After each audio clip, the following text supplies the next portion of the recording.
উত্তরায় বিমান বিধ্বস্ত হওয়ার ঘটনায় দগ্ধদের চিকিৎসা কাজে সহায়তা করছেন ঢাকায় আসা ভারতীয় বিশেষজ্ঞ চিকিৎসক ও নার্সরা। সকাল থেকেই জাতীয় বার্ন ইনস্টিটিউটে কার্যক্রম শুরু করেছেন তারা।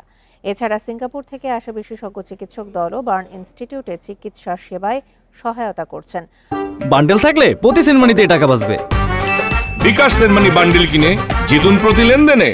সকালে হাসপাতালটির আবাসিক চিকিৎসক ডাক্তার শাওন বিন রহমান জানান, রাতে উত্তরা ক্রিসেন্ট হাসপাতাল থেকে রাফি নামের এক শিক্ষার্থীকে জাতীয় বার্ন ইনস্টিটিউটে স্থানান্তর করা হয়। এ নিয়ে বর্তমানে হাসপাতালটিতে ভর্তি আছেন ৪৫ জন। এছাড়া আইসিইউতে ভর্তি মাইলস্টোন স্কুল অ্যান্ড কলেজের ৭ম শ্রেণীর ছাত্র মাহতাব ভূঁইয়ার শারীরিক অবস্থার অবনতি হয়েছে। তার শরীরের ৮৫% পুড়ে গেছে। গত কয়েকদিন ধরে বার্ন ইনস্টিটিউটের নিরাপত্তায় রয়েছে সেনাবাহিনী। প্রয়োজন ছাড়া বাইরের কাউকে ভেতরে ঢুকতে দেওয়া হচ্ছে না। দগ্ধদের বিষয়ে আরও জানাতে জাতীয় বার্ন ইনস্টিটিউট থেকে যোগ দিচ্ছেন সহকর্মী আদিলুর রহমান। আদিল, ভারত এবং সিঙ্গাপুরের বিশেষজ্ঞ চিকিৎসক দল তো ইতিমধ্যে চিকিৎসা কার্যক্রমে সহায়তা করছে। তারা সবশেষ কি জানিয়েছে? যারা গুরুতর আহত অবস্থায় রয়েছে তাদের কি অবস্থা এখন? দেখুন, সিঙ্গাপুরের যারা বিশেষজ্ঞ আছেন তারা তো গতকালকে থেকেই এখানে চিকিৎসা সহায়তা দিয়ে যাচ্ছেন। আর গতকালকে আবার ভারত থেকে দুজন বিশেষজ্ঞ চিকিৎসক এবং দুজন বিশেষজ্ঞ নার্স বাংলাদেশে এসেছিলেন।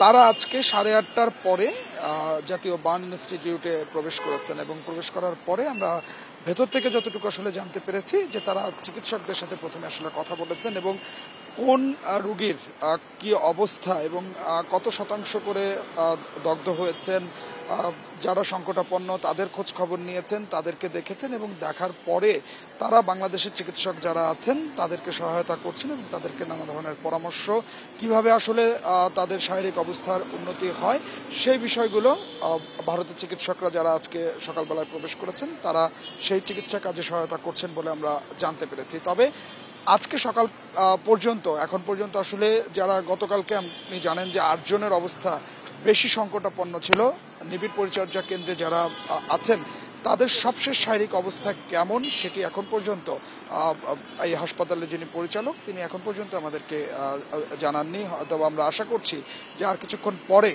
তিনি যে আনুষ্ঠানিক একটি ব্রিফিং করা হয় সেই আনুষ্ঠানিক ব্রিফিংয়ের মাধ্যমে যারা এখানে ভর্তি আছেন তাদের শারীরিক অবস্থা সম্পর্কে জানাতে পারবেন।